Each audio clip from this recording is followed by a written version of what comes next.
मसीह खुदा उनके ज़िंदा और बाबरकत नाम में आप सबकी सलामती हो। और जिस तरह से हम नए अहदनामा के मुख्तलिफ किरदारों की हालात ज़िंदगी के बारे में सीख रहे हैं, तो आज भी कलाम मुक़द्दस में से हम एक ऐसी शख्सियत की ज़िंदगी के बारे में गौर करेंगे जिसकी ज़िंदगी से हम बहुत सारी चीज़ें सीख सकते हैं। जिस तरह से गुज़श्ता वीडियो में हमने गौर किया मरियम के बारे में, जो कि लाजर और मर्था की बहन थी, और आज हम मर्था की ज़िंदगी पर गौर करें तो कलाम मुक़द्दस हमें मर्था के बारे में मुख्तलिफ किस्म की बातों के बारे में बताता है कि मर्था जो है वो खिदमतगुज़ार औरत थी। मर्था जो थी वो भी खुदावंद से मोहब्बत करने वाली औरत थी और खुदावंद को वो अपना निजात दहिंदा कबूल कर चुकी थी और उसने पहली दफ़ा खुदावंद यीशु मसीह को अपने घर में उतारा। और अक्सर खुदावंद यीशु मसीह जब भी जाते तो ये घर खुदावंद के लिए खुला रहता, जिसमें मर्था, मरियम और लाजर रहते थे। तो आज मर्था की ज़िंदगी पर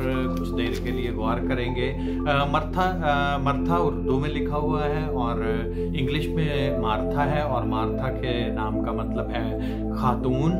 और हमें पता चलता है नए अहदनामा में से कि ये बैतनिया के रहने वाले थे और घर में जो है वो मर्था जो थी वो फैमिली में सबसे बड़ी थी। और बाइबल मुक़द्दस का जिक्र 13 मरतबा हमें मिलता है, और इसके अलावा इस नाम की कोई औरत हमें बाइबल मुक़द्दस में नहीं मिलती, और ये बड़ा फेमस नाम है। और तो बाइबल मुक़द्दस में अगर हम नए अहदनामा का गौर से मुतालिया करें तो हमें यूहन्ना की इंजील में, मरकस की इंजील में और लूका की इंजील में बहुत सारे ऐसे घरों के बारे में पता चलता है जिसमें खुदावंद यीशु मसीह आया जाया करते थे। और खुदावंद यीशु मसीह की खिदमत ना सिर्फ मुख्तलिफ जगहों पर होती थी, बल्कि खुदावंद यीशु मसीह लोगों के घरों पर भी विज़िट के लिए जाते थे और खुदावंद यीशु मसीह जो है वो वहाँ पर लोगों को कलाम सुनाते थे और उनकी ज़िंदगी में काम होते थे। तो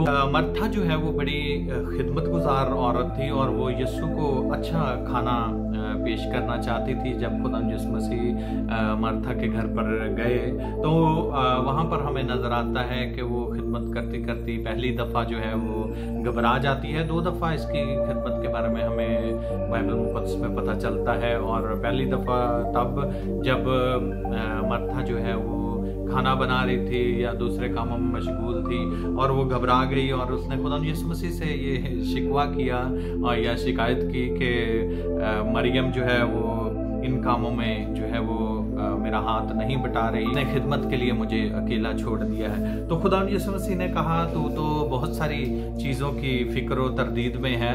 और तो अपने भाई की मौत के बाद ये औरत हमें वहाँ पर एक दफ़ा और शिकवा करती हुई खुदावंद यीशु मसीह के पास नजर आती है, जब ये खुदावंद यीशु मसीह को कहती है कि अगर तू यहाँ पर होता तो मेरा भाई ना मरता। और एक और बात इस औरत के बारे में हमें कलाम मुक़द्दस में मिलती है, जो कि यूहन्ना की इंजील 11वां बाब और उसकी 27वीं आयत में अगर हम पढ़ें तो वहाँ पर हमें मिलता है, वहाँ पर मर्था का ईमान हमें नज़र आता है। मर्था का ईमान खुदावंद यीशु मसीह पर बहुत बड़ा था।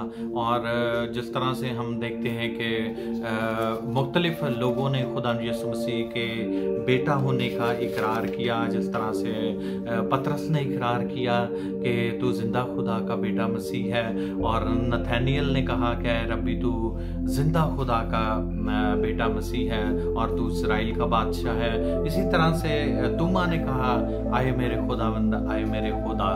तो इसी तरह से मर्था का भी ऐलान हमें कलाम मुक़द्दस में नजर आता है यूहन्ना की इंजील 11वां बाब और उसके 27वीं आयत में, और खुदा का बेटा जो दुनिया में आने वाला है तू ही है। तो यहाँ पर हमें नजर आता है कि मर्था जो है वो खुदावंद यीशु मसीह को खुदा का बेटा कबूल कर चुकी थी और उसका ईमान खुदावंद यीशु मसीह पर बहुत बड़ा था। और ये खिदमत भी एक अच्छी खिदमत है। जिस तरह से बाइबल मुक़द्दस में हमें ये मिलता है कि खिदमतें थे वो 2 तरह तरह की हैं। तो इस औरत ने एक ख़ानदान की बड़ी होने की हैसियत से जब कोई मेहमान किसी घर में आता है तो अक्सर ख़वातीन हमारे माशरे में भी फ़ौरन से खाना बनाना शुरू कर देती हैं और घर के कामों में मसरूफ़ हो जाती हैं ताकि मेहमान नवाजी की जाए। और ये उसकी मोहब्बत का इजहार है। ये कोई बुरी बात नहीं है कि मेहमान के लिए खाना तैयार करना, और वो भी यीशु मसीह को खुश करना चाहती थी। वो भी बेशक उसकी बहन मरियम जो खुदा यीशु मसीह के पाँव के पास बैठकर खुदा का कलाम सुन रही थी, लेकिन ये भी मुख्तलिफ किस्म के कामों में मशगूल हमें नज़र आती है। और इसकी ये भी अपने मोहब्बत का इजहार जो है वो एक मुख्तलिफ अंदाज में करना चाहती है। इसका ये हरगिज़ मतलब नहीं कि वो खुदा का कलाम नहीं सुनना चाहती थी, बल्कि वो खुदा यीशु मसीह को खाना खिलाकर या खुदा यीशु मसीह की खिदमत करके खुदा यीशु मसीह को खुश करना चाहती थी। तो इस लिहाज से मर्था का हमें एक बड़ा अहम रोल यहाँ पर नज़र आता है कि वो खुदा से अपनी मोहब्बत का इजहार करती है। अगर हम लूका की इंजील देखें तो 10वां बाब और उसकी 38वीं आयत में हमें ये मिलता है कि मर्था नाम एक औरत ने उसे अपने घर में उतारा। तो खुदा यीशु मसीह अपने शागिर्दों के साथ जा रहे थे और वो एक गांव में दाखिल हुए, तब मर्था ने उन्हें अपने घर में उतारा। यूं खुदा यीशु मसीह इस घर में गए, बल्कि बाद में भी हमें नज़र आता है कि खुदा यीशु मसीह इस घर में आते जाते रहे। जब लाजर का मौजज़ा है वहाँ पर भी हमें नज़र आता है, और फिर हम देखते हैं कि खुदा यीशु मसीह के लिए ये घर खिदमत के लिए जो है वो खुला हुआ था। और हम ये भी कह सकते हैं कि ये घर उस इलाका में खुदा यीशु मसीह की खिदमत का एक मरकज़ बन चुका था। और इसके बाद अगर हम देखें तो लाजर के वाक़े के बारे में, जब जिंदा किया गया, जब खुदा यीशु मसीह ने उसे नई ज़िंदगी बख्शी और 4 दिन के मुर्दा को खुदा यीशु मसीह ने ज़िंदा किया, तो इस ख़ानदान के लिए ये एक बहुत बड़ी बात थी। और क्योंकि उस कल्चर के मुताबिक किसी भी मर्द को एक घर का सरबराह समझा जाता था और वो सरबराह छिन चुका था। लेकिन खुदा यीशु मसीह ने जब उसे एक नई ज़िंदगी दी, जब खुदा यीशु मसीह ने उसे ज़िंदा कर दिया, तो ये ख़ानदान बड़ी खुशी मनाता हुआ हमें नज़र आता है। और अगर हम देखें तो यूहन्ना की इंजील 12वें बाब में हमें नज़र आता है कि उसके जी उठने के बाद जब खुदा यीशु मसीह वहाँ पर मौजूद हैं और खुदा यीशु मसीह के साथ बहुत सारे लोग वहाँ पर मौजूद हैं, उस इलाके के लोग मौजूद हैं, और वहाँ पर एक ज़ियाफ़त का इंतज़ाम किया गया।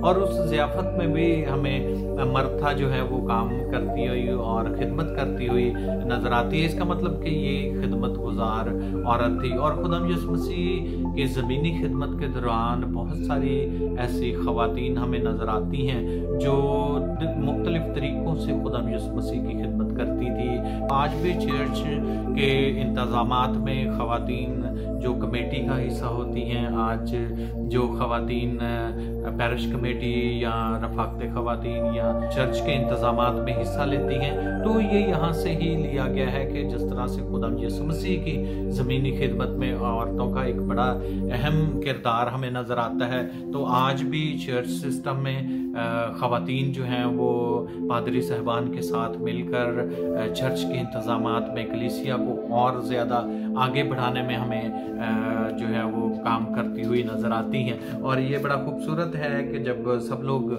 मिलकर खुदावंद की खिदमत करें और उसके नाम को इज़्ज़त और जलाल दें। और इसके अलावा हम देख सकते हैं कि रूहानी बसीरत रखने वाली खातून थी, जिस तरह से मैंने पहले बताया कि उसने यूहन्ना की इंजील 11वां बाब और 27वीं आयत, तो वहाँ पर हमें नज़र आता है कि ये औरत कहती है कि खुदा मैं ईमान ला चुकी हूँ, यानी वो अपने ईमान का इजहार करती हुई हमें वहाँ पर नज़र आती है कि तू खुदा का बेटा मसीह जो दुनिया में आने वाला है तू ही है। और ये इस बात का इकरार करती है, ना सिर्फ वो ईमान रखती थी बल्कि वो इस ईमान का इजहार करती हुई हमें वहाँ पर नज़र आती है। मर्था जो थी वो ना सिर्फ खाने पीने की खिदमत तक की महदूद थी, बल्कि उसकी खिदमत जो है वो हमें बड़ी ख़ास नज़र आती है, स्टिफनेस की तरह नज़र आती है और खुदा और मसीह पर ईमान लाने वाली हमें नज़र आती है। तो मर्था ने खुदा से ये भी कहा कि अब मैं ये जानती हूँ कि जो कुछ तू खुदा से मांगेगा वो तुझे देगा। यीशु ने उसे यकीन दिलाया कि तेरा भाई जी उठेगा, लेकिन ये उसके लिए ईमान रखना था। उसका भाई यीशु के कहने से जी उठा और बथेरे ना सिर्फ मर्था और उसका ख़ानदान लाजर के जी उठने से और उनका ईमान खुदा यीशु मसीह पर मजबूत हुआ, बल्कि वहाँ पर हम देखते हैं कि इस फैमिली की ज़िंदगी में जो मौजज़ा हुआ है उस मौजज़े की बदौलत वहाँ इलाके के बथेरे लोग जो हैं वो ईमान लाए। और जब ज़ियाफ़त हुई और खुशी मनाई गई लाजर के जी उठने के बाद, तो वहाँ पर हमें नज़र आता है कि बहुत सारे लोगों की ज़िंदगियाँ तब्दील हुई, बहुत सारे लोग जो हैं वो ईमान लाए। और खुदा यीशु मसीह ने पहले भी, अगर हम मरकस की इंजील 9वां बाब और उसकी 22वीं आयत देखें तो वहाँ पर लिखा है जो इत्काद रखता है उसके लिए सब कुछ हो जाएगा। और मर्था का इत्काद खुदा यीशु मसीह पर जो है वो बड़ा पुख्ता था, और उसने खुदा यीशु मसीह से कहा कि मैं जानती हूँ कि जो कुछ तू खुदा से मांगेगा वो तुझे देगा। ये मर्था का इत्काद और यकीन खुदा यीशु मसीह पर था।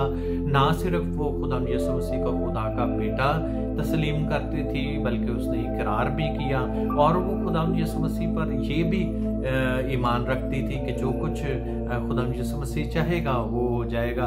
और जब खुदा यीशु मसीह ने इस फैमिली के लिए एक बहुत बड़ा काम किया, और ये फैमिली जो है हम देखते हैं कि इन्होंने कोई बिशारत नहीं दी, इन्होंने कोई मुनादी नहीं की, लेकिन ये फैमिली उस इलाके के लोगों के लिए और वहाँ पर मौजूद हर शख्स के लिए ज़िंदगी की तब्दीली का बाइस बनी। और जब लोगों ने इस ख़ानदान की ज़िंदगी में मौजज़े को देखा, और जब लोगों ने खुदा यीशु मसीह का जो सरीख मौजज़ा इस ख़ानदान की ज़िंदगी में हुआ देखा, तो लोगों की ज़िंदगियाँ तब्दील हुई। तो जो ख़वातीन हैं उनका चर्च में एक बड़ा अहम किरदार है, और वो अपना किरदार मुख्तलिफ तरीक़ों से चर्च में अंजाम दे सकती हैं। और जिस तरह से मैंने पहले कहा कि खिदमतें जो हैं वो तरह तरह की हैं, तो अपने अंदर उस बात को देखें कि आपके अंदर क्या खूबी है। जिस तरह से मर्था को शायद बहुत अच्छा खाना बनाना आता था, तो उसने